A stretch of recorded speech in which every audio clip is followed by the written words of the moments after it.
emotions right now? And they're all over the place right now, Phil. All over the place. And these kids have unbelievable courage. And the courage didn't start after we beat Marquette. Their courage started when they were freshmen. And we tried real hard, but we couldn't win. And somehow they kept coming back and wanted to get better. And they never got detracted to kind of venture to what everyone else might have been saying, that you made a mistake, you shouldn't have gone to school. They're Frank's a loudmouth. Those kids came in, they believed in what we were doing from day one, and they're taking me for an unbelievable ride right now. You ran right over to the front section of that, the fan section. Why was that the first thought, other than just your family being there? My wife and kids. Yeah. It's 5 years ago. I believed in the people that spoke to me about this job. And my wife was very comfortable in the community that we were in, and she never hesitated. She's a tax accountant by trade, and she gave up her career to help me chase it when I was a underpaid assistant coach. And she raises our kids. The last 5 years have been hard, man. I haven't been home. I've been trying to build a program, build a fan base, obviously recruiting, she's moved into a community where she knew no one, and she's handled our children and taken care of our home, and she's my backbone. She's been unbelievable, and I needed to go over there and let them know how much I love them. Coach, how much did it mean to you just to see the joy in your players' eyes after you talk about the work, the journey, and to have this moment here tonight in front of Gamecock Nation had to be extra special? Yeah, we almost didn't close the game out because of that, and I understood. They got wrapped up in the moment. We got a chance to win this. Can you believe this? And then we had a couple silly breakdowns that made it into a 5-point game, and now it puts unbelievable pressure on free throws. But how about Felder just going to the line and shooting them like he's been doing it his whole life? And he's a good free throw shooter, but it's just the moment. It's once, even with 18 seconds to go, I thought that somehow there's a 9-point play coming. I really do. And all of a sudden I looked up and the Calc was running 7-6, and I saw Coach walking towards me, and I said, wow. And that's when it hit me.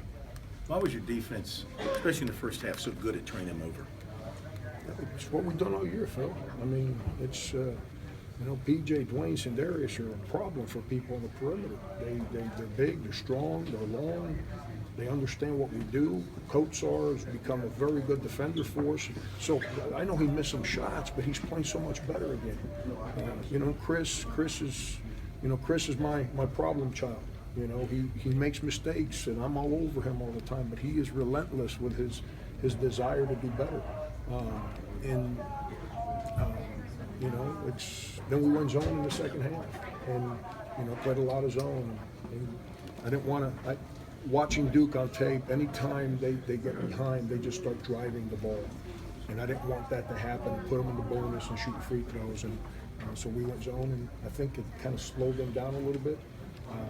But we're a good defensive team. The season's proven that. What can you say about Thornwell's performance? These 2 games on the biggest stage. He's a stud. He's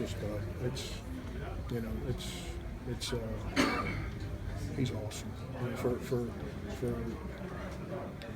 And I'm going to pick on media again.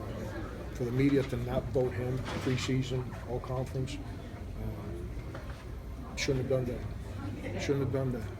We don't work because of what others say, but that young man has unbelievable pride, and he's a stud, and I'm happy he plays for me.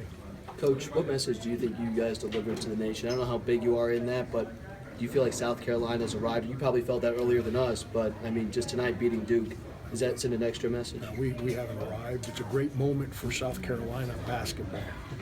It's a great moment for our state, great moment for our program, all the former players, coaches, everyone that's been a part of this for so many years trying to build it. It's a great moment for these kids that on that platform against Duke,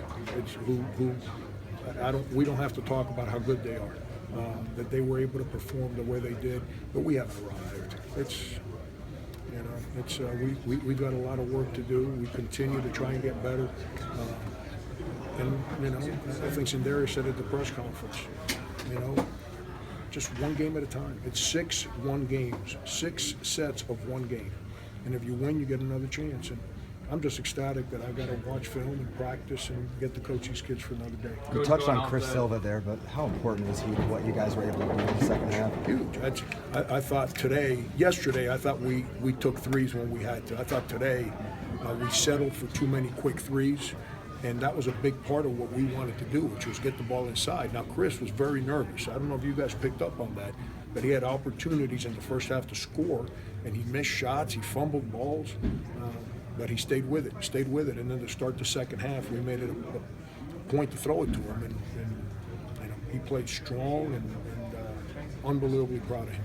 Coach,